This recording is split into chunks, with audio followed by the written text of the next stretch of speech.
Welcome back. Nandyal జిల్లాలో Anganwadi workers and helpers relay నిరాహార దీక్ష చేపట్టారు.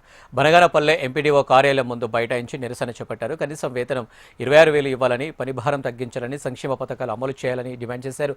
ఇప్పటికైనా ప్రభుత్వం స్పందించి అంగన్వాడీల ఉద్యోగుల సమస్యలను పరిష్కరించాలని అంగన్వాడీలు కోరారు. ఇక వివిధ మండలాల నుండి వచ్చిన అంగన్వాడీ కార్యకర్తలు పెద్ద సంఖ్యలో రీలే నిరాహార దీక్షలో పాల్గొన్నారు. పరిస్థితి ఎలా ఉందని చెప్పంటే, ఎక్కడో విదేశాల్లో పనిచేసి సాఫ్ట్వేర్ ఉద్యోగి ఏ విధంగా కంప్యూటర్ దగ్గర పనిచేసి రాత్రి మూవలు కష్టపడుతున్నాడు, ఆ విధంగా ఇదో అంగన్వాడీ టీచర్లు గ్రామీణ ప్రాంతాల్లో ఫిజికల్ గా నాన్ ఫిజికల్ గా ఎన్నో రకాలుగా ఇబ్బందులు పడి రోజు పనిచేస్తున్నారు. కానీ వారు చేసే పనికి తగ్గ వేతనం ఉంది అని చెప్పంటే చాలా అతి ఘోరంగా ఉందని చెప్పి నేను చెప్తున్నాను.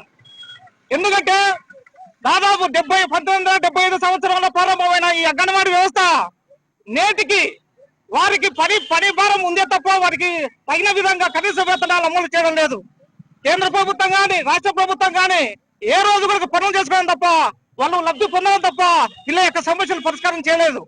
ఈరోజు చూసుకుంటే పెరిగిన ధరలకు అనుగుణంగా, అదేవిధంగా సుప్రీంకోర్టు ఎప్పుడూ చెప్పింది, ఇప్పుడున్న ధరలకు అనుగుణంగా వారికి వాళ్ళు చేసే పనికి మినిమం 26,000 ఇస్తే తప్ప వాళ్ళ కుటుంబాలు జరగవని చెప్పి నొక్కని చెప్పి సుప్రీంకోర్టు చెప్తుంది. దాన్ని ఇంప్లిమెంట్ చేస్తున్నారంటే చేయడం లేదు. మేము మెయిన్ అడిగేది ఏంటంటే కనీస వేతనం 26,000 ఇవ్వాలి, మాకు పని భారం తగ్గించాలి. పని భారం అంటే మేము సాఫ్ట్వేర్ల కన్నా ఎక్కువ, నెలకు ఒక యాప్ మారుతుంది, నెలకు ఒక వర్షన్ మారుతుంది.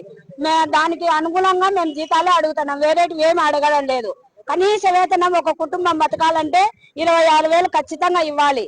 ఇవ్వని పక్షంలో మేము డబ్బుల వారీగా, అంటే ఇప్పుడు ప్రాజెక్టులలో రిలే నిరాహార దీక్షలు చేస్తున్నాము. 26, 25, 26 కలెక్టర్ ఆఫీస్ ముట్టడి, మార్చి 2వ తారీఖు చలో విజయవాడ. ఈ రకంగా మేము ఖచ్చితంగా రిలే నిరాహారాలు తీస్తాము.